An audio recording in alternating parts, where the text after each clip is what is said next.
नमस्कार। आज के इस विश्लेषण में हम एक बेहद दिलचस्प कहानी पर बात करने वाले हैं। जरा सोचिए, एक वक्त ऐसा था जब सिंगापुर के संस्थापक ली क्वान यू ने अपने शहर का डिजाइन बनाने के लिए कोलकाता से प्रेरणा ली थी। है ना कमाल की बात। लेकिन जिस स्रोत सामग्री का आज हम विश्लेषण कर रहे हैं वो पश्चिम बंगाल के उस शानदार अतीत और आज की गंभीर सामाजिक आर्थिक चुनौतियों के बीच एक बहुत ही चौंकाने वाला कंट्रास्ट पेश करती है। तो चलिए इस पूरी कहानी को एकदम बारीकी से समझते हैं। अब जरा इस विरोधाभास को देखिए। 1947 में जब देश आज़ाद हुआ तो भारत के कुल औद्योगिक उत्पादन का 27%, जी हाँ 27% हिस्सा अकेले बंगाल से आता था। वो एक इंडस्ट्रियल पावर हाउस था। लेकिन अगर आज की बात करें तो ह्यूमन डेवलपमेंट इंडेक्स यानी मानव विकास सूचकांक में भारत के 28 राज्यों में बंगाल आज 27वें नंबर पर खिसक चुका है। अब सवाल ये उठता है कि एक जमाने का सबसे समृद्ध राज्य आखिर इस स्थिति तक पहुंचा कैसे? यही हमारी आज की चर्चा का मुख्य विषय है।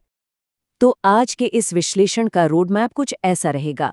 सबसे पहले हम बात करेंगे बंगाल के सुनहरे अतीत की, फिर वामपंथी शासन और गिरावट को समझेंगे, उसके बाद सत्ता परिवर्तन की लहर, फिर घोटाले और वर्तमान संकट, और आखिर में कल्याणकारी योजनाएं और भविष्य पर एक नजर डालेंगे। तो चलिए सीधे पहले अध्याय से शुरुआत करते हैं, बंगाल का सुनहरा अतीत।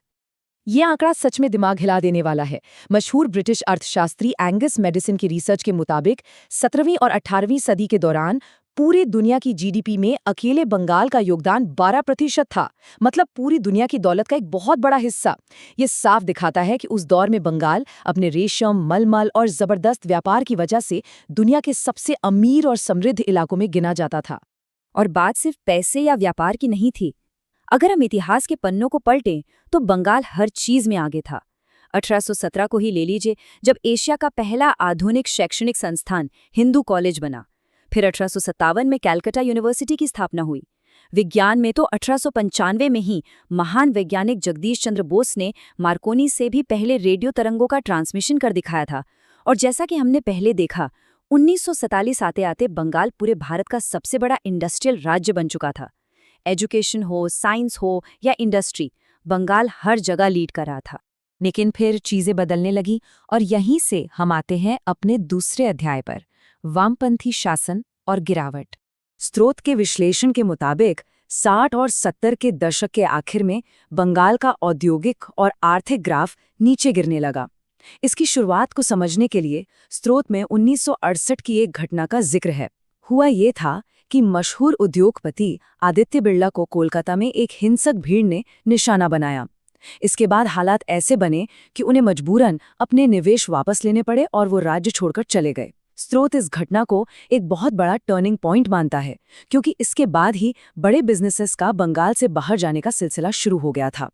इसके बाद 1977 में जब वामपंथी सत्ता में आए तो चीजें एक अलग ही दिशा में जाने लगीं।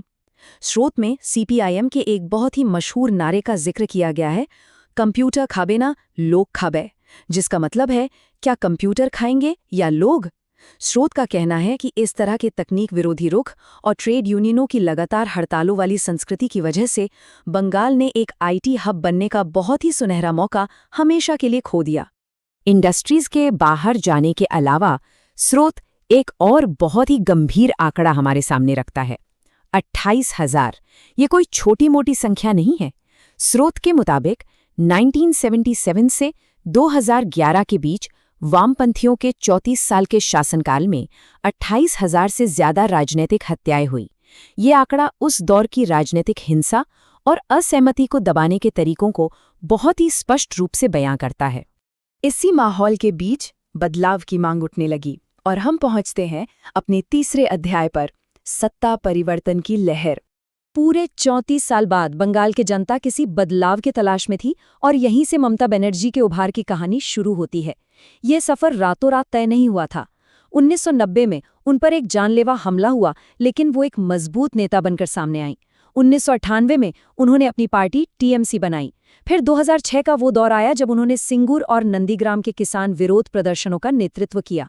इस आंदोलन ने उन्हें जमीन पर जबरदस्त सपोर्ट दिलाया और आखिरकार 2011 में एक ऐतिहासिक जीत के साथ 34 साल पुराना वामपंथी शासन खत्म हुआ और वो मुख्यमंत्री बन गईं। पर सत्ता बदलने के बाद क्या माहौल बदला? स्रोत का विश्लेषण कहता है कि टीएमसी के सत्ता में आने के मुश्किल से 1 साल बाद ही कुछ अलग संकेत मिलने लगे थे। 2012 की घटना है, जब जादवपुर यूनिवर्सिटी के प्रोफेसर अंबिकेश महापात्रा को सिर्फ एक व्हाट्सएप कार्टून शेयर करने के लिए गिरफ्तार कर लिया गया।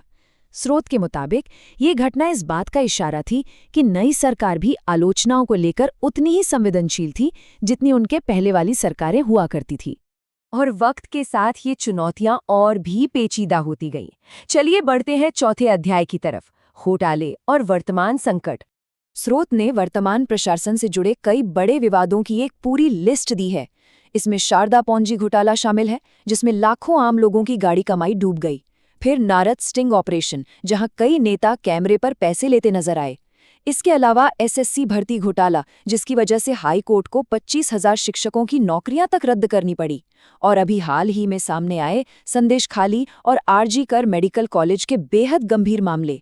स्रोत तो ये भी बताता है कि प्रशासन के निचले स्तर पर कट मनी यानी कमीशन वसूलने का एक पूरा सिस्टम बन चुका है, जो एक बहुत बड़ी समस्या है। इन सारे मामलों में आरजी कर मेडिकल कॉलेज की दुखद घटना और प्रशासन के रवैये को लेकर स्रोत ने काफी आलोचनात्मक विश्लेषण किया है। स्रोत के मुताबिक इस घटना के बाद मुख्यमंत्री का ये बयान आना कि लड़कियों को रात में बाहर नहीं जाना चाहिए, काफी ज्यादा विवादों में रहा।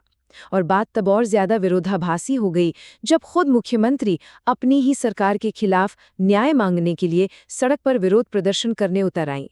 लेकिन देखिए, हर कहानी के 2 पहलू होते हैं, इसलिए पूरी निष्पक्षता के साथ हमें दूसरे पहलू को भी देखना चाहिए। हम आते हैं अपने 5वें और आखिरी भाग पर, कल्याणकारी योजनाएं और भविष्य। ऐसा नहीं है कि सब कुछ नकारात्मक है। स्रोत भी इस बात को मानता है कि मौजूदा सरकार ने कुछ बहुत ही सफल कल्याणकारी योजनाएं लागू की हैं, जैसे कन्याश्री योजना, जिसने बंगाल में लड़कियों के स्कूल छोड़ने की दर को काफी कम कर दिया है। लक्ष्मी भंडार योजना को ही ले लीजिए, जिसमें घर की महिला मुखिया को हर महीने सीधे नगद राशि दी जाती है, और रूपाश्री, जो शादियों के लिए आर्थिक मदद देती है। स्रोत स्पष्ट रूप से कहता है कि in direct benefit transfer models ने राज्य के लाखों गरीब परिवारों को एक बहुत बड़ी और सीधी राहत पहुंचाई है। पर ग्राउंड रियलिटी का एक दूसरा सच भी है। स्रोत का जो अंतिम विश्लेषण है वो ये कहता है कि भले ही ये योजनाएं गरीबी को कुछ हद तक मैनेज कर रही हैं, लेकिन लोकल लेवल पर इंडस्ट्रीज या उद्योगों का विकास ना होने की वजह से पढ़े लिखे युवा आज भी नौकरी और एक बेहतर भविष्य के लिए दिल्ली, मुंबई और बेंगलुरु जैसे शहरों की तरफ जाने को मजबूर हैं। मतलब योजनाएं फौरी राहत तो दे रही हैं, लेकिन स्थानीय स्तर पर कोई ठोस या स्थायी भविष्य नहीं बन पा रहा है। और इन्हीं सब बातों के साथ स्रोत का ये विश्लेषण एक बहुत ही गहरा सवाल हमारे सामने छोड़ जाता है। क्या बंगाल अपना वो खोया हुआ गौरव वापस पा सकेगा?